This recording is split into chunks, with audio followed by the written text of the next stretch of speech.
bonsoir, dépendant de l'ère à laquelle vous êtes en train de nous recevoir chez vous, et bienvenue à notre magazine de psychologie au quotidien dénommé Savoir pour réussir. Comme je l'ai dit toujours, ce magazine a pour objectif de pouvoir vous révéler quelques secrets de psychologie pour que vous puissiez mener une vie heureuse, de vous montrer ce dont vous avez besoin de connaître pour que vous soyez heureux dans votre vie de tous les jours.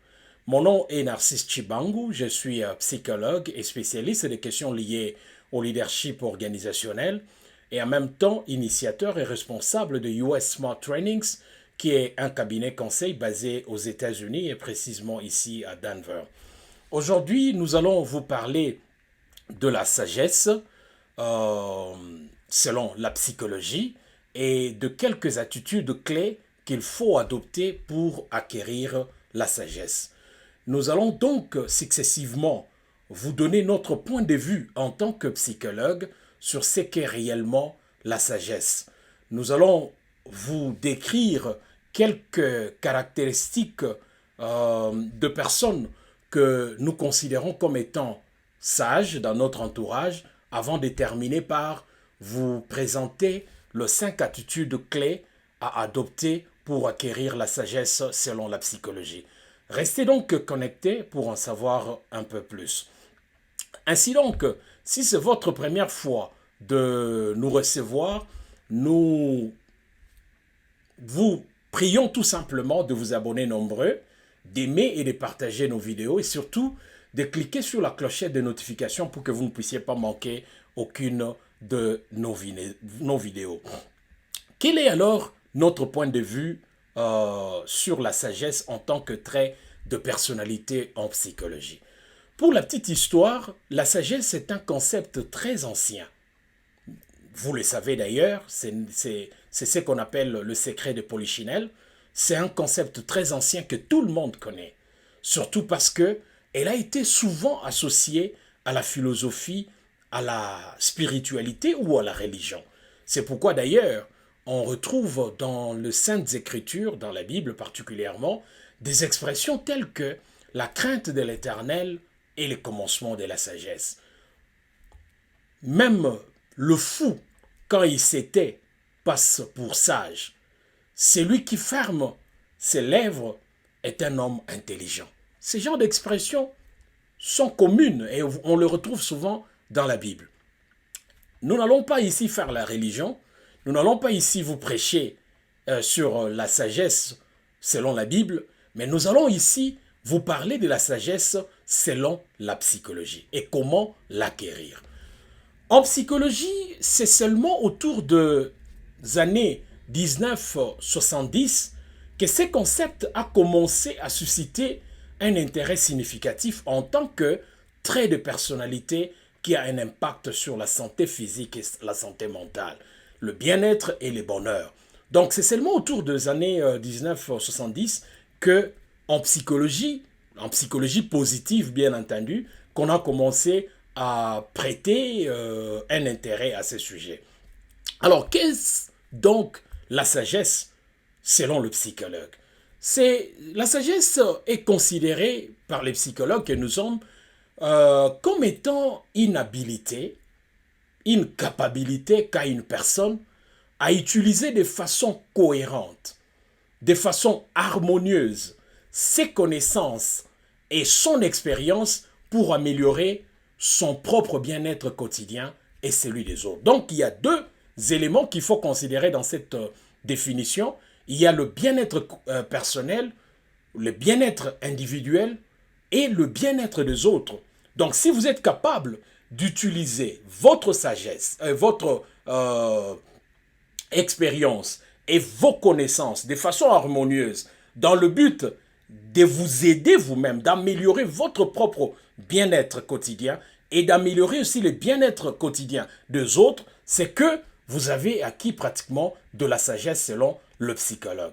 Elle est considérée couramment ou utilisée couramment pour désigner le caractère de celui qui est raisonnable ou qui fait preuve de modération dans sa conduite. Toute personne qui fait preuve de modération, toute personne qui fait preuve de raisonnabilité, si ça existe le terme, est considéré comme étant sage en psychologie. Donc, retenez une chose, que son importance dans notre vécu quotidien est que la sagesse nous aide à orienter nos décisions vers des actions réfléchies, vers des actions qui sont porteuses de bien-être à la fois individuel et collectif. La sagesse permet donc de tirer des leçons des erreurs personnelles ainsi que des erreurs des autres, des souffrances des autres. C'est pourquoi on dit d'ailleurs que l'expérience rend sage. Pourquoi? Parce que on tire souvent des leçons de ses propres erreurs. La sagesse, c'est savoir non seulement ce qu'il faut dire ou faire, là on fait allusion à la connaissance, mais aussi et surtout quand et comment le dire ou le faire. Là on fait allusion à l'expérience. Donc c'est une combinaison de connaissances et de l'expérience pour le bien-être de tous, pour le bien-être communautaire, pour le bien-être à la fois individuel et collectif. La sagesse repose donc, comme vous l'aviez bien constaté, sur les connaissances et l'expérience qu'on acquiert au fil des années. Il faut savoir aussi que qu'on n'est pas sage. On le devient, mais on le devient avec le temps. Donc, personne ne peut prétendre que je suis né sage. On ne naît pas sage, mais on le devient avec le temps. Donc, la sagesse peut s'acquérir à la fois au moyen des expériences personnelles vécues par soi-même, ainsi que celles des autres vécues par des autres. C'est pourquoi Confucius, d'ailleurs, avait dit que l'homme sage apprend de ses erreurs, c'est-à-dire de son expérience, mais l'homme plus sage apprend des erreurs des autres, c'est-à-dire des expériences des autres. Il n'y a donc pas de sagesse sans expériences riches et variées. Mais puisque la nature elle-même de ces expériences est cruciale dans l'acquisition de l'expérience, de la sagesse, pour moi en tant que psychologue, j'ai dit que l'expérience n'est pas uniquement liée à la personne qui la vit.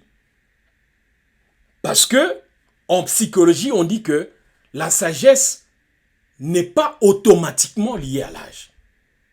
Parce que ces expériences peuvent être celles des autres, vécues par d'autres personnes, mais on a tiré des leçons. Donc ce ne sont pas seulement les expériences personnelles vécues qui peuvent amener quelqu'un à la sagesse, mais cela peut être aussi des expériences vécues par d'autres personnes. Mais si et seulement si on sait tirer des leçons de ces expériences-là. Donc, elle n'est pas automatiquement liée à l'âge.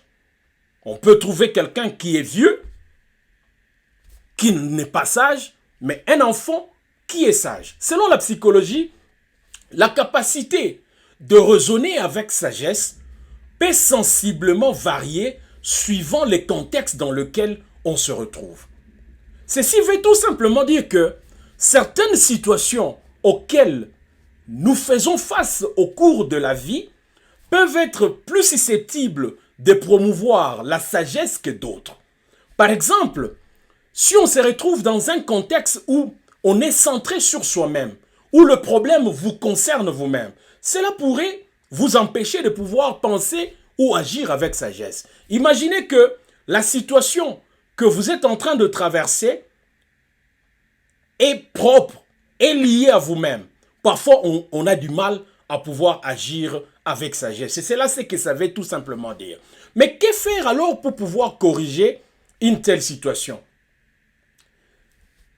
Le psychologue suggère d'ailleurs que la meilleure de façon et la plus fiable pour penser sagement dans la vie quotidienne, bien entendu, est d'examiner chaque problème, d'examiner chaque situation, d'examiner chaque scénario du point de vue d'un tiers, du point de vue d'un observateur. comme si l'on donnait de conseils à quelqu'un d'autre. Donc, lorsque vous êtes en train de vivre une situation stressante, une situation qui vous empêche de pouvoir agir avec sagesse, la meilleure façon que nous, en tant que psychologues, nous suggérons, c'est de pouvoir faire ce qu'on appelle la distanciation sociale. C'est de pouvoir considérer le problème comme s'il n'était pas le vôtre, comme si le problème, c'était un problème vécu par quelqu'un d'autre. On se place maintenant du point de vue d'un observateur, de quelqu'un qui est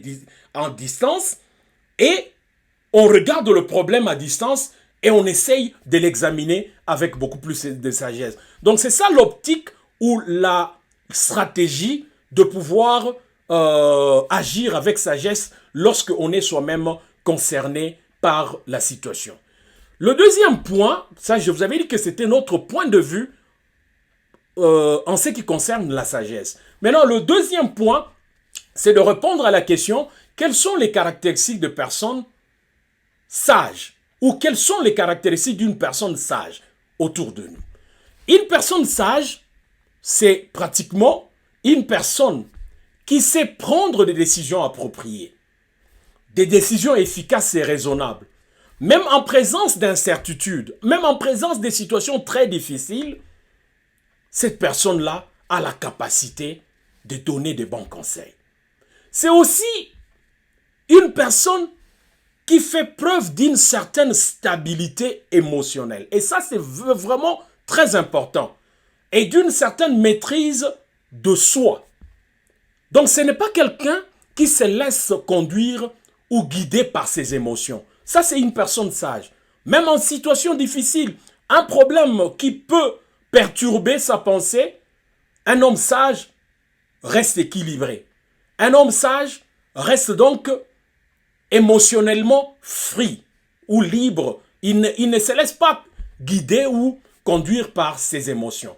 C'est une personne calme et modérée dans ses attitudes et ses actions de tout le jour. C'est une personne qui ne parle et n'agit qu'avec réflexion et discernement. Ça, c'est une personne sage. C'est une personne qui se connaît soi-même et sait reconnaître ses forces et ses faiblesses. C'est une personne qui sait reconnaître ses limites. Ce n'est pas quelqu'un qui prétend tout connaître. Ça, c'est une autre caractéristique. Et la dernière caractéristique d'une personne sage, c'est que c'est une personne qui sait se remettre en question. C'est une personne qui sait entendre différents points de vue avant de donner son opinion.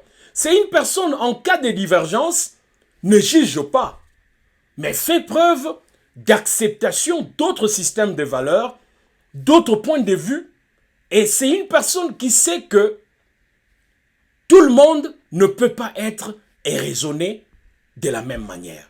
Donc, c'est une personne qui peut tenir compte des différentes considérations ou des différents points de vue et ne juge pas. La dernière question, c'est celle de répondre, comme nous l'avions dit dans l'introduction, quelles sont alors les 5 attitudes clés à adopter pour acquérir la sagesse selon la psychologie. Première attitude est celle qui consiste à vous demander, de vous efforcer de vous socialiser. Donc, efforcez-vous de vous socialiser. Vous allez acquérir la sagesse. Pourquoi? Parce que le résultat de nombreuses études indique que les gens qui restent en contact avec les autres font preuve de plus de sagesse que ceux qui s'isolent. Donc, vivre en vase clos ne vous conduira nulle part. Vivre en vase clos ne vous aidera pas à acquérir de la sagesse. En tout cas, vous n'allez pas acquérir la sagesse si vous décidez de rester dans votre coin. C'est pourquoi les timides qui ont des problèmes de contact avec l'extérieur ont de pain sur la planche parce qu'ils auront des difficultés pour pouvoir acquérir la sagesse. Il faut donc initier des conversations, poser des questions, parler à des personnes d'horizons différents et avec des idées ou perspectives tout à fait différentes des vôtres pour vous permettre de tirer des leçons, pour vous permettre d'acquérir de l'expérience pour vous permettre de bénéficier ou d'apprendre de leurs expériences personnelles. Et ainsi donc, acquérir de la sagesse dans la prise de vos décisions quotidiennes. Donc, la première attitude, c'est que nous vous exhortons en tant que psychologue de vous efforcer de vous socialiser. Ne vivez pas dans votre coin, ne vivez pas en vase clos. Parlez avec des gens, vous allez beaucoup apprendre de leurs propres expériences et cela, si vous savez tirer de leçons, vous pouvez acquérir de la sagesse et de la maturité. Deuxième attitude, soyez ouvert d'esprit. Vous devenez plus sage lorsque vous vous donnez l'opportunité d'apprendre et de faire de nouvelles choses. Parce que il est difficile d'acquérir de la sagesse lorsque vous décidez de rester dans votre coin, à faire la même chose tout le jour ou jour après jour. L'ouverture d'esprit ici, en tant que psychologue, je vous dirais que vous permettra d'élargir votre vision du monde, d'élargir votre vision des choses et d'explorer de nouveaux points de vue et des idées. Et cette ouverture d'esprit vous permettra aussi d'acquérir de la maturité et de l'expérience qui, elles, sont étroitement liées ou sont les résultats de la sagesse. Donc, soyez ouverts d'esprit si vous voulez acquérir de la sagesse. Troisième attitude clé à adopter pour acquérir la sagesse, c'est que sachez reconnaître vos erreurs. Un homme sage, une personne sage, c'est qu'il est impossible de pouvoir tout connaître. Et une personne sage sait que l'existence peut parfois prendre de tournures tout à fait imprévisibles. Ainsi donc, la capacité à reconnaître ses propres erreurs et à savoir qu'on ne peut pas tout connaître et qu'on peut se tromper mène à une plus grande sagesse. Lorsque vous faites des erreurs dans la vie, vous apprenez plus vite et de façon plus permanente. D'ailleurs, on le dit que les erreurs, les conséquences conseillent mieux qu'un conseil. Donc, lorsque vous faites plus d'erreurs, vous faites des erreurs, vous apprenez plus vite et vous apprenez de façon plus permanente. Et éventuellement, lorsque vous allez rencontrer les mêmes situations dans l'avenir, vous saurez mieux quoi faire et vous n'allez plus tomber dans la même erreur. La conséquence, comme je l'ai dit tantôt, conseille mieux qu'un conseil, dit-on. Quatrième attitude clé et l'avant-dernière attitude, identifiez vos limites et travaillez vos faiblesses. Tout être humain a des forces et des faiblesses qui lui sont propres et qui sont pratiquement le reflet même de sa personnalité et de son parcours. Il faut garder cela à l'esprit pour éviter tout simplement une déception difficile à gérer dans l'avenir. Reconnaître et accepter ses limites est une manifestation de la sagesse. Quelqu'un qui est sage sait que je ne connais pas tout. Et il sait reconnaître ses limites. L'homme sage sait reconnaître ses limites. C'est un homme patient qui recule avant toute décision cruciale pour collecter l'information nécessaire et savoir les forces et les faiblesses avant de prendre une décision. Et la dernière attitude clé qu'il faut adopter pour acquérir la sagesse, c'est qu'il faut faire appel à votre connaissance de soi.